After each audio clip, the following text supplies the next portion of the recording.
Hello everybody and welcome back to our channel. It's Savannah again, and today I get to show you my attempt at creating a screen accurate version of Eleven's pink dress from one of my favorite shows, Stranger Things.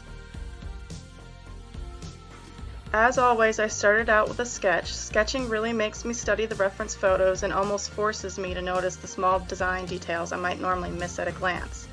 After that, I developed a pattern and made a mock-up to test my pattern. Here's a clip of my mock-up for this costume. So here's a mock-up of Eleven's pink dress that I made. As you can see, it's just machine, smocked, gathered, whatever you want to call it. The only bad thing that I've noticed about that is that it did draw up the fabric, so the hem is not even. Hi, Ricky. You can see I've been pulling on it so it doesn't look as bad as it did, but it was literally like a hump shape upwards. So far, the worst part about fitting this is fitting a child's dress onto a mature female form. There's a little bit of puckering that happens right there. And it does do it a little bit on the actual dress when I was looking at reference pictures. But I'm a perfectionist, so I don't really like that part of it. Let's see if I can turn it around. Another adjustment I'm going to have to do is make the back just a little bit wider, but that's not that difficult. Back sash. Also, the skirt isn't hemmed. I may go ahead and shorten the torso just a little bit because on some of her younger pictures, it's actually a little bit more short of a dress. It's not empire waist or anything, but it's at least at a very high natural waist. So that's it. I got to tear this apart and work on the pattern a little bit more. I did some sample smocking by hand, and it's taking up a lot more fabric, so I need to make sure that I have enough fabric to actually make this dress right now. I guess I'll go ahead and show you those samples too. So here are the smocking samples that I made, and this was my first attempt, and you can probably tell I didn't quite do it right. I should have caught this stitch onto the last little pleat there to connect them together like I did over here, and then this was spaced at 1/4 inch. You can see all the little dots. Instead of, this was like 3/16 or about 1/2 centimeter. And I like this better. It doesn't take up as much fabric. It's a little bit shorter, which is closer to what I have spaced on the actual pattern. I think it's pretty good. This is actually my first, well, this was my first time attempting smocking this cable stitch anyways. I did a honeycomb stitch one time on some little baby clothes, but this is technically the first time doing these stitches.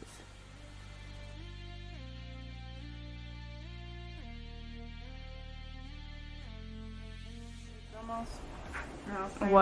What is V-shaped? Oh, the armhole. It needs to probably be more rounded because remember I was saying it felt a little bit tight. Yeah. So if I just rounded it a little bit, I think that would, take up some. Now is that just because you had to adjust it? Probably. I had to cut it on the mannequin. Or then you see this is kind of longer than the back pieces now, but the front needs to be shortened a little bit anyways. So yeah, I haven't finished tearing it apart, but I think I should at least draw a line and cut it. I don't want to take it away from the top though because the shoulders still need to be I would just re-round out the bottom part like you were talking about. Now, did you say you were going to try cutting that side piece on the bias? Just to do another mock-up just to see if it would help. But I don't know, it might change the color too much and I think that would be more noticeable than the wrinkling. I did end up deciding to go with the side front piece cut on the bias. The color difference was minute, and I felt like the grain being on the bias helped distribute the pulling effect that the smocking panel had on the rest of the bodice. After making all the final changes to the pattern, I then cut out all the pieces for this dress. The fabric and embroidery floss for this dress was purchased at JoAnn Fabrics. Summer and I literally just walked around the store with a screenshot and matched the colors to the best of our abilities.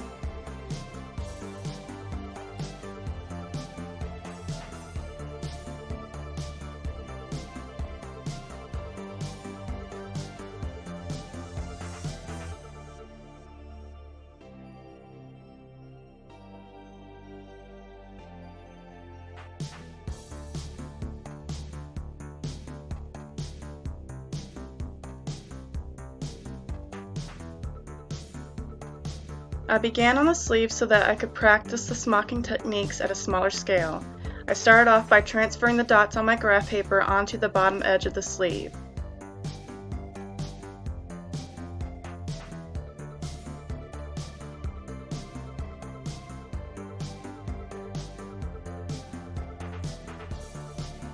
I then made lines of running stitches along the dots. I did my best to stitch accurately because the smocking looks best if you have even pleats.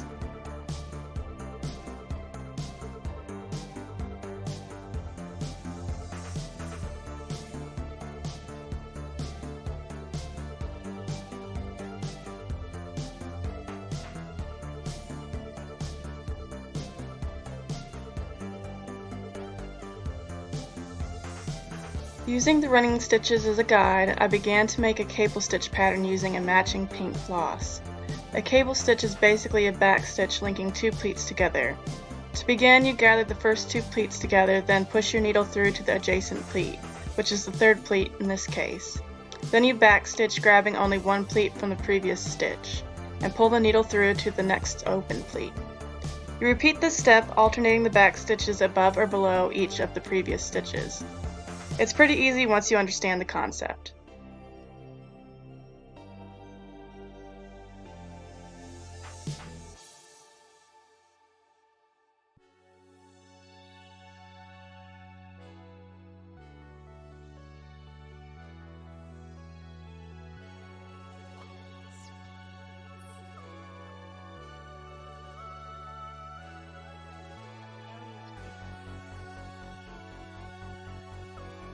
The book I was using to learn the smocking techniques called this style a decorative satin stitch.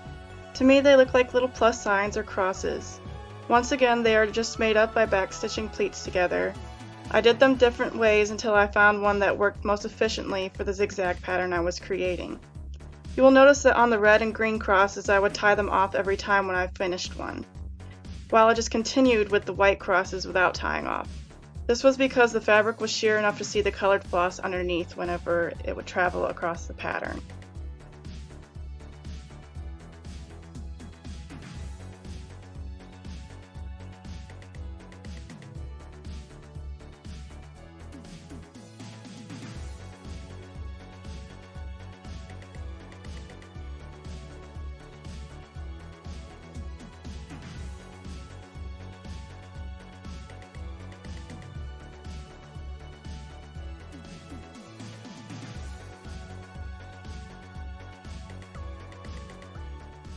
So here's the pattern that I made for the front smocking. Right here is the first original piece that I made for my very first mock-up that I didn't actually show at the beginning of this video. But I have it already divided up into 9 sections.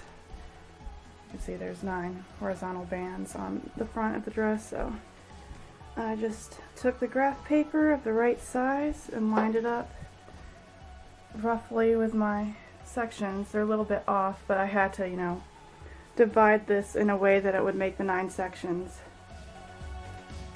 and still use this actual grid, because when I first made this it was the 1/4 inch and not the 3/16. So I think it's going to work out pretty well. Now it's just time to do a lot of dotting.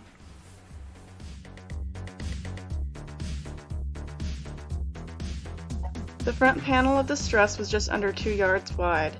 I was a little daunted when I first started transferring the dots. I just tried not to look ahead too often. People often say they don't have the patience to do things like this. To be honest, it doesn't really take patience. What it takes is determination. Determination to see the project through to the very end. Because the front panel was so large, I split up the gathering process into 2 parts. It just made handling that much fabric much more manageable.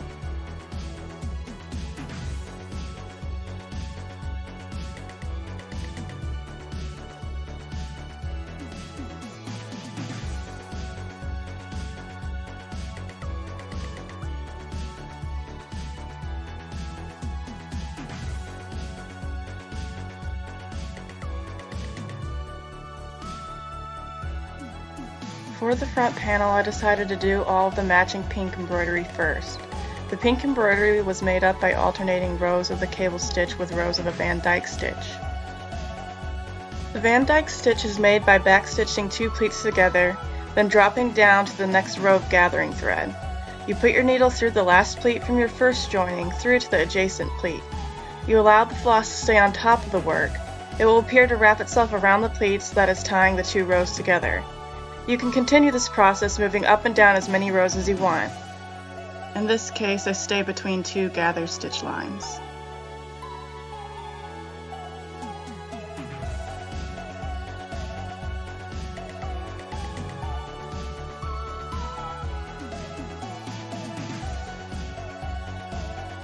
Once all the pink smocking was complete, I decided to press the pleats before moving on.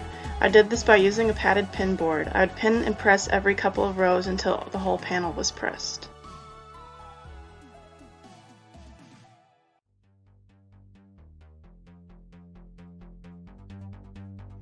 Before beginning the rest of the smocking, I went ahead and outlined the neckline and the shoulders of the bodice.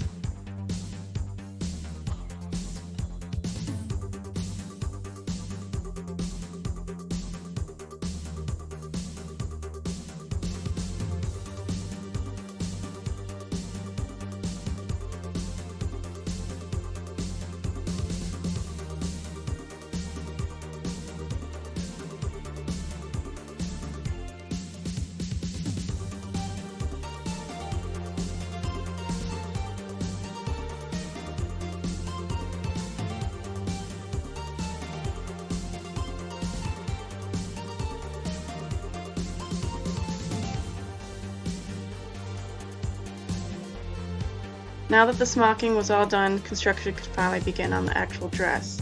I started off by pinning the front side pieces to the front panel so that when they were turned right side out, the seam would be encased inside of both of them. The front panel didn't need to be lined because it was so thick with all the gathering, but all of the other pieces were too thin and could be seen through.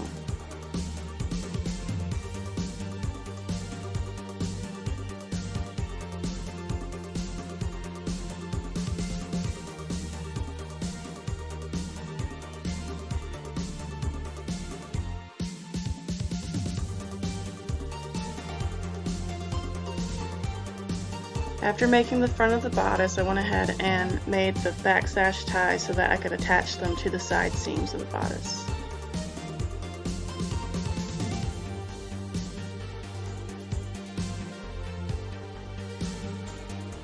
To finish the front of the bodice, I also needed to add a piece of piping across the very bottom. I made this piping by taking some cotton roping and sandwiching it in between a bias cut strip, then using a zipper foot to stitch it down and keep it in place.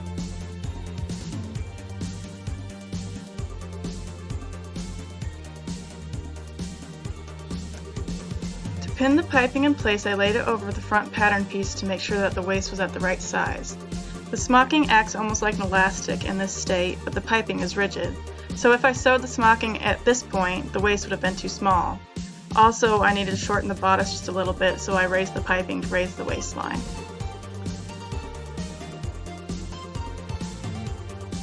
I then moved on to the back pieces. I flatlined them as well, but sewed the center back seam to create a finished edge. I made the seam 1 inch so that it would provide some structure for the buttons and buttonholes without having to add interfacing.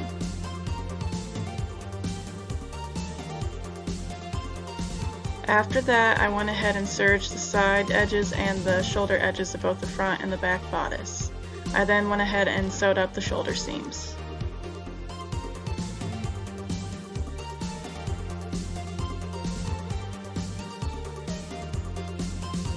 Now that the shoulders of the bodice were fitted together, it was time to start making the collar. The main fabric of the collar was a white bullet fabric. It was very stretchy and drapey, so I used a very light fusible interfacing to give it some structure.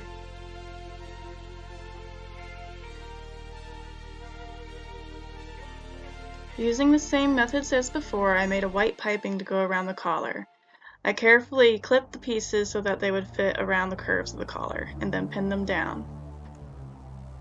You'll see that I now have the piping stitched down instead of pinned, and then after that I went ahead and pinned the lining down over that piping. And then I would stitch over the piping and lining again, but this time closer to the piping so that the original stitching wouldn't show.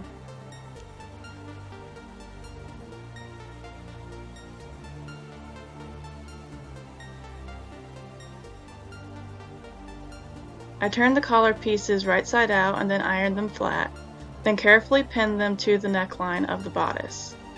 After that, I pinned the neck facings over top of these and then replaced the pins so that I could sew it all into place and then flip it right side out.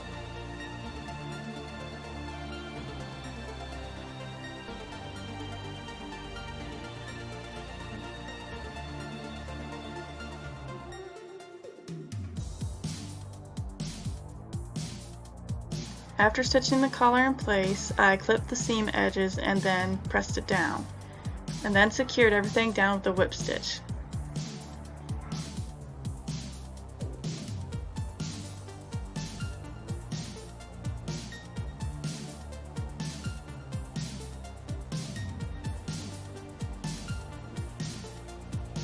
Here comes the most annoying part of this project. The sleeves. I started off by pinning the singular seam up into a few inches from the wrist, and then sewed it, serged it, and trimmed it back to about 1/4 of an inch so I could add a placket. You do this by putting the placket, pinning it on the right sides together, and then you'll sew a small 1/4 inch seam and flip it right side out.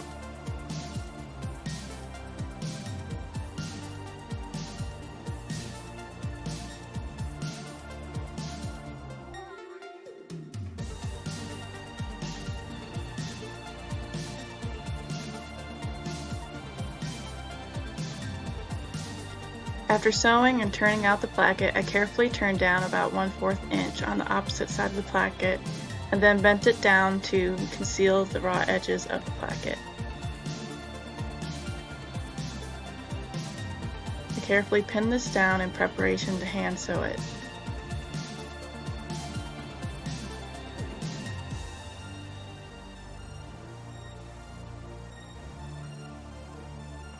Once the whip stitching was complete, I gave the placket one final pressing, folding the placket inward so that the opening faced towards the back of the sleeve.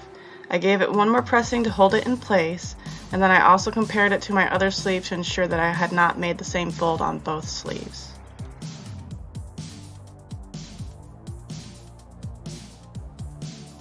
I used a bias cut strip of fabric to bind the end of the sleeves.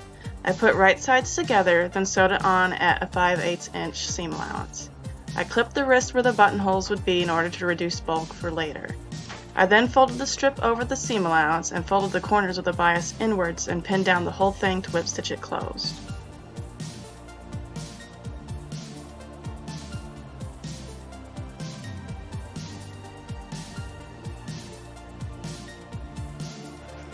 After that, I added a single buttonhole and button to each sleeve.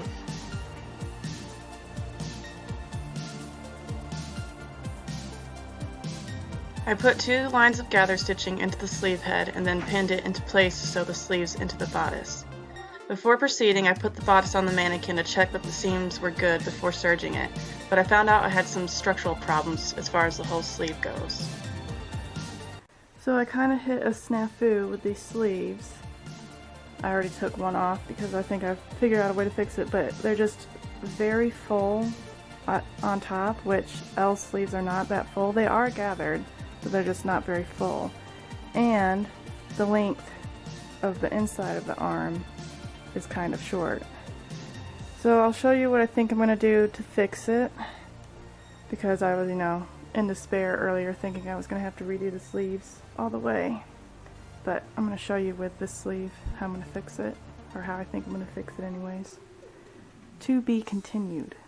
Okay, so what I've done is traced the sleeve with this piece of wax paper with it folded in half so that I can just move it up and it will add length to this edge right here, and then also take out some of this excess bulk that I really don't need on the top of the sleeve.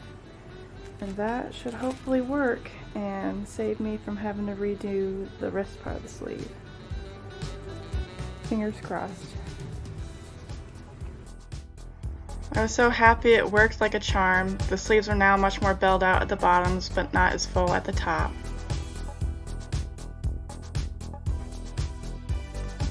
Now that the bodice was finally complete, it was time to start work on the skirt. Like I said multiple times in this video already, the fabric was just a little bit too see-through, so I felt like I needed to flatline the skirt as well so that the recipient wouldn't have to wear a slip. I just used some Imperial Bodice that we had on hand. Instead of hand stitching, I decided just to serge all the way around the pieces to keep the flat lining in place. Once the flat lining was secured, I marked and measured a slash line for the placket. This one was about 6 inches.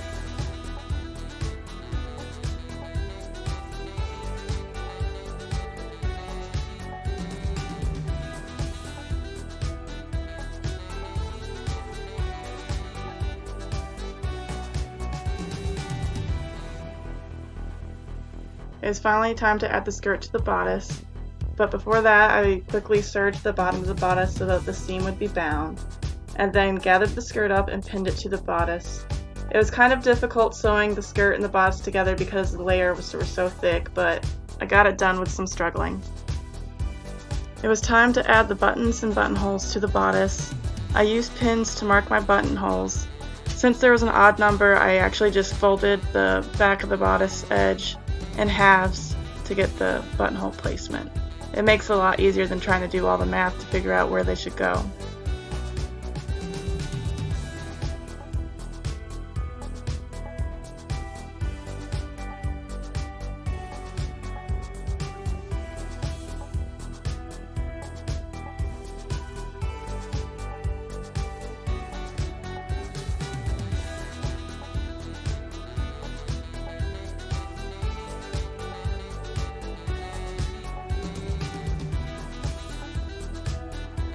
The last and final step of this dress was doing the hem. I just pinned it down on the ironing board using a ruler and then whip stitched it. This project ended up taking 70 hours to complete. I would say a good 2/3 of that time was to do the smocking alone. I wanted to thank Kay for modeling for us. Even though she wanted to remain mostly anonymous, she was willing to send us a few shots for the end of this video. You can find her social media in the description box below.